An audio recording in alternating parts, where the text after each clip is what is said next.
Today I'm gonna be starting my second book for the month of February, the month that I'm reading books about questionable relationships.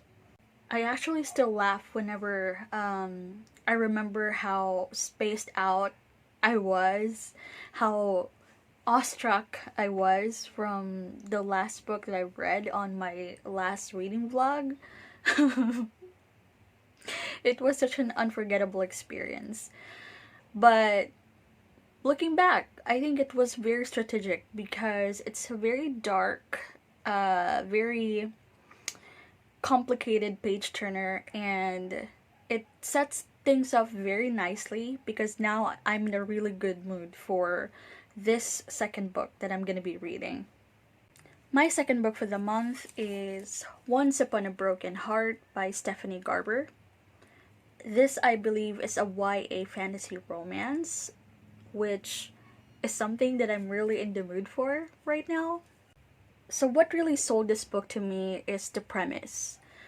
Somehow, I found myself just gravitating towards this book because of the plot that it promises. It tells the story of someone who believes in happy endings and true loves. But that is until the love of her life is about to get married to someone else. At that point, she asks help or strikes a deal with the Prince of Hearts, who agreed to help her in exchange of 3 kisses that he will provide conditions for. I'm not sure if I remember it right, but yeah, those are the things that I could recall about this book. So, questionable relationships because, I don't know, a contractual bargain romance? Sounds like rom-com to me. How far would you go for happily ever after? That's the book's tagline. Let's go ahead and find out.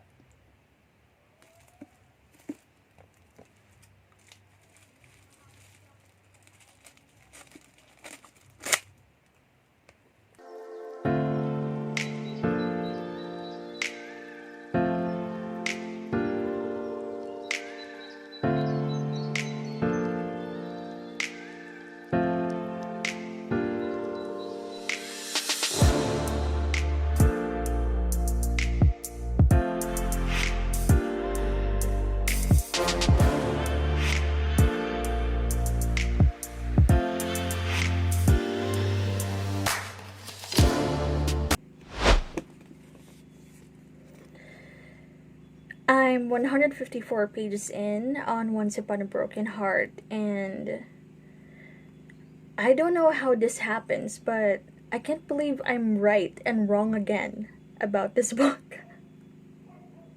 This is not a rom-com. I don't know why I was looking forward to it being cute or funny or, something lighthearted. But there is definitely formidable banter, but it's a lot more serious than I was expecting. But guess what? I definitely got it right again. This is definitely a book about a questionable relationship. Am I a prophet or what? This is kind of making me rethink, though, whether going into a book blindly is always the best option, because although doing that ensures that you have clean slate in your expectations going into a book, there are days when you are craving something in particular, right? And you pick up a book because you're thinking this is probably gonna give you what you're craving for. So I may not be getting the rom-com that I'm craving for. But guess what I'm getting? I'm getting solid, strong, and spectacular writing and phenomenal world building. Solid world building is pretty much essential for fundamental to every fantasy book, right? Because without that, it'll be pretty hard to compel your reader to go through the entire plot, let alone the entire series. But oh my god, the writing. Let us talk about the writing in this book. The writing here is so sophisticated and poetic in the most exquisite sense. It's the kind of poetic that is not annoying. It's the kind of lyrical that's not flowery or pretentious. It's just really gorgeous writing.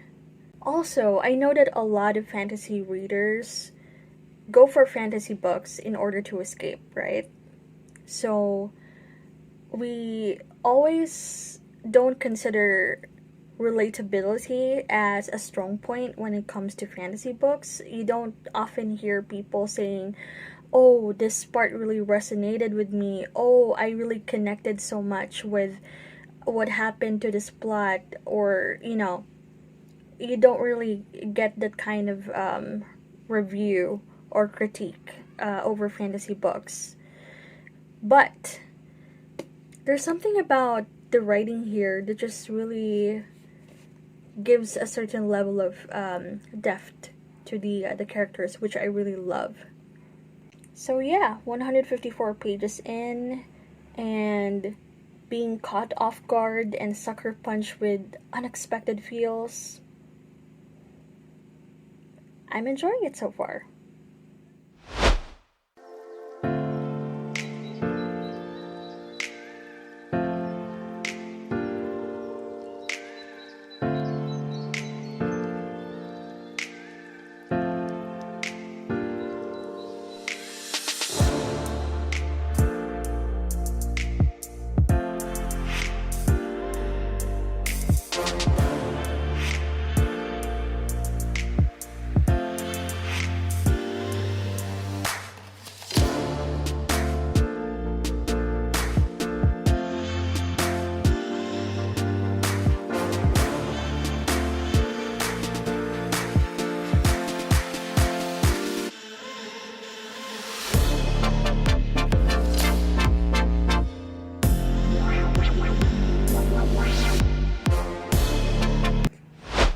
I am now on page 328, and I only have like around 70 or 80 pages remaining before I finish this book.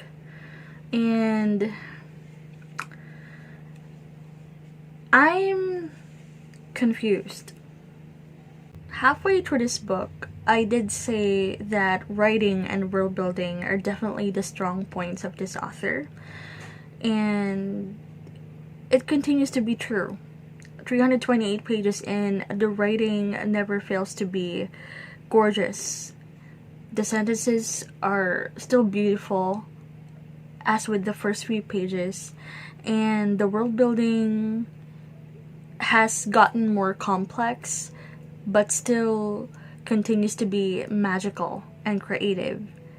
And we get introduced to more characters, and the history is so rich. So definitely it's laying the foundation really well for the books to come in this series. So certainly I am intrigued. The plot is alright. It never drags at any point, and it definitely is unpredictable because I don't know where the story is gonna take me next. But it still manages to, spark my curiosity every chapter to keep on going for me to find out. Now the characters. Oh man, the characters.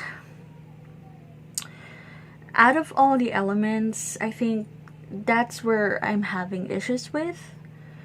I did say towards the first half of this book that the writing and the world building are so strong that they somehow gives a certain level of depth to the characters, right? So the writing gives them layers, and the backdrop of the world that was set up definitely makes them more interesting.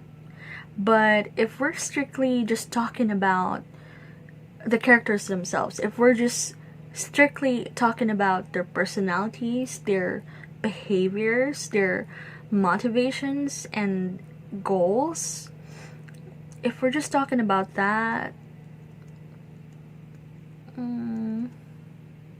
what I'm really struggling to come to terms with is how the book has a very clear, very obvious attempt at breaking away from stereotypes. You know, it definitely presents to you an invitation to see the characters beyond the common prejudice that is hurled against these archetypes.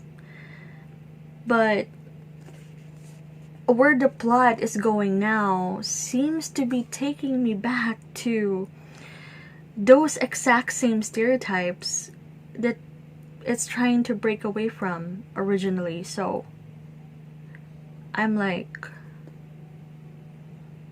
oh, what's the point? But to give credit where credit is due, let me just say that I love it that the author has given these characters so much awareness. It feels like they are aware of how sometimes their principles are, idealistic or unrealistic. They are very much aware of that. For example, this is why I stop here at page 328, because there's a conversation here that went like this. Evangeline, our heroine, tells the Prince of Hearts, not every love needs to make a great story. And then Prince of Hearts tells her, so you're saying you'd settle for a boring romance if it ends well? And then she says, yes, I would gladly take an uneventful happily ever after. So there are a lot of conversations like these that, could generate a lot of debates. And it just shows you how complex their personalities are. I guess my only problem is that most of the time, the principles that they believe in doesn't really consistently translate to the way that they're behaving and the way that they're acting. So I'm confused. I can't remember the last time when I felt this torn over how much star rating am I gonna give a book. Because usually when I reach the halfway mark, usually by then I have already decided on how many stars I'm gonna give it. But Once Upon a Broken Heart has me so conflicted. I really could not decide, because what if you're so mesmerized with the writing and the world building and the plot is okay, but then the characters... So this last 70 or 80 pages remaining are gonna be very critical in determining how many stars I'm gonna be giving this book. We'll see.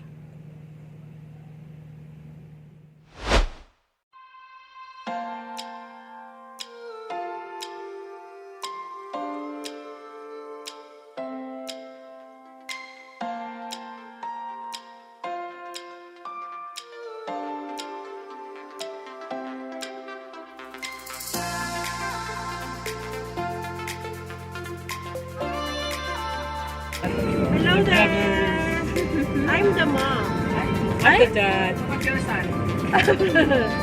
The opening and the daddy name. This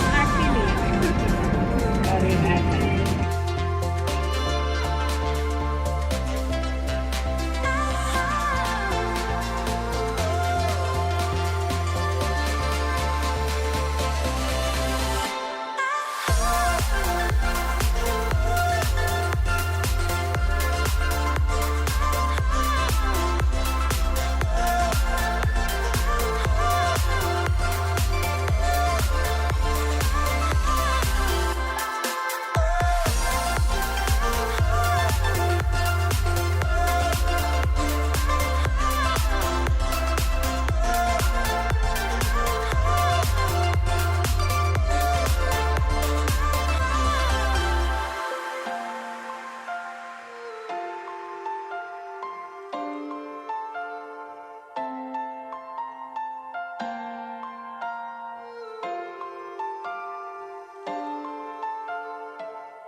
So, I finally finished reading Once Upon a Broken Heart. The last time that I recorded myself talking about this book, I think I stopped at page 328. And I'm serious when I say that from that page onwards, all the way until the end, everything is just a roller coaster of plot twists after plot twists after plot twists. And that is not a spoiler, because I don't think anyone could have foreseen or predicted the reveal or the events that took place. Well, some people may have guessed it because there were definitely bits and pieces that were scattered all throughout the book.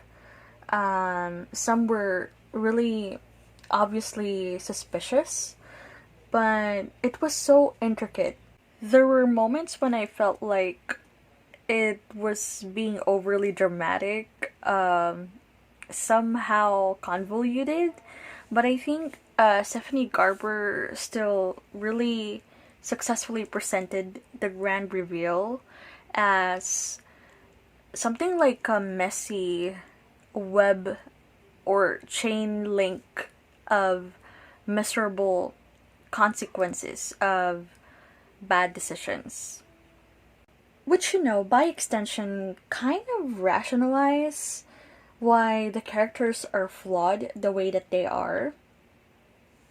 It made you understand that they are flawed characters, not just merely because of their negative or bad personalities or negative traits.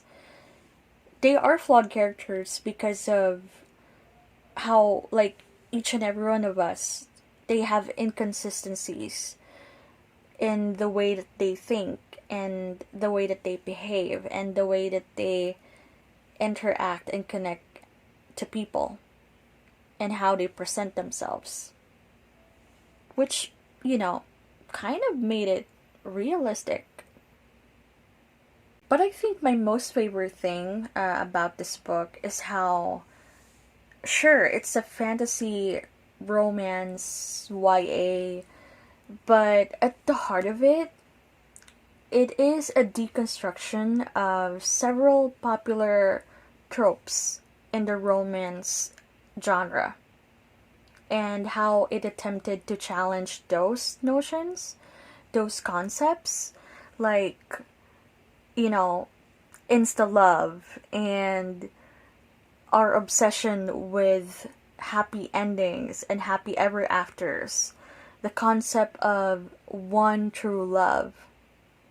It discussed all of that, it touched on all of that here, and attempted to really break them down, humanize them, and present to you not just the romanticized version of those, but also the ugly. I don't think I've ever mentioned it, but the number one selling point that made me really pick up this book, I've seen this at a book haul video of one booktuber. And in that video, she actually talked about the epigraph at the beginning of the book. And it says,